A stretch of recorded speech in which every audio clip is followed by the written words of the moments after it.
మనం ఇప్పుడు నేను 80 సంవత్సరాలు అంటే నేను 80 సంవత్సరాలు స్వతంత్రం రాక 5 సంవత్సరాల ముందు పుట్టాను.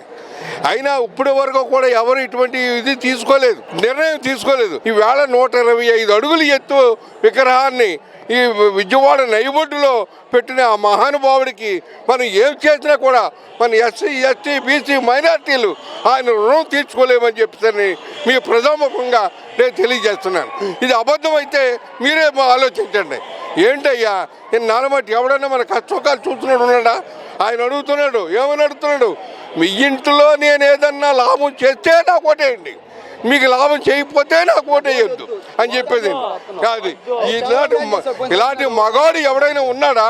ఎప్పుడైనా ఉన్నాడా ఈ 80 సంవత్సరాల చరిత్రలో మనకు వచ్చిన తర్వాత?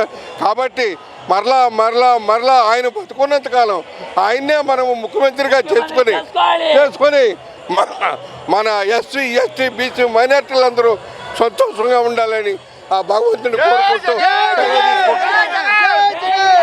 సార్, ముఖ్యంగా విజయవాడలో అంబేద్కర్ గారి విగ్రహం పెట్టడం పైన మీ అభిప్రాయం ఏంటండి? అంబేద్కర్ విగ్రహం పెట్టడం వల్ల మా అభిప్రాయం అంటే మనకి ఇక్కడ ఇది అసెంబ్లీ ఇక్కడ పెట్టాలనుకున్నారు కాబట్టి మనకి ఇక్కడ పెట్టాలి సెక్రటరీ పెట్టుకున్నారు కాబట్టి దానికి దగ్గరలో ఉండడం కోసం అని చెప్తానండి.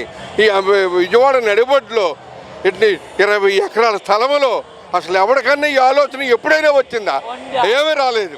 కానీ అటువంటి మహానుభావుడికి మనకి ఇచ్చిన పథకాలు పెడతానికి కూడా ఎవరికన్నా ఐడియా ఉందా? చంద్రబాబు నాయుడు వీళ్ళు ఎంతసేపు మనం ఓట్లు వెలిసినప్పుడు 5 రూపాయలు 500 రూపాయలు పలావ్ ప్యాకెట్ ఇస్తే వీళ్ళు మనకు ఓట్లు వేసేస్తారని అనుకున్నాడు. కానీ ఆ రోజుల్ని తిరగరాసినటువంటి మహానుభావుడు జగన్మోహన్ రెడ్డి గారు అతి చిన్న వయసులో కూడా ఇటువంటి నిర్ణయాలు తీసుకుని మనందరికీ రాజ్యాధికారం మన ఇంటి గుమ్మకు తెచ్చినటువంటి మహానుభావుడు జీవితాంతం కూడా. సార్, మన ఆంధ్రప్రదేశ్కి ఎంతో మంది సీఎంలు వచ్చి వెళ్ళిపోయారు, కానీ ఒక జగన్మోహన్ రెడ్డి గారికి ఈ ఉన్నతమైన ఆలోచన వచ్చింది. దీని గురించి మీరేమంటారు? దాని గురించి పిట్ట కొంచెము కోతగనం అర్థమైందా? 16 మంది ముఖ్యమంత్రులు మారిపోయారు. చెప్పు, అడుగు. అది 16 మంది ముఖ్యమంత్రులు మారారు, ఎవరికి రాలేదు ఈ ఆలోచన. అటువంటిది వీళ్ళందరూ ఓట్ల కోసమే చూశారు తప్ప ప్రజల సంక్షేమం కోసం ఎవరో చూడలేదు. ఈ ప్రజల సంక్షేమం కోసం చూసినటువంటి మహానుభావుడు జగన్మోహన్ రెడ్డి గారని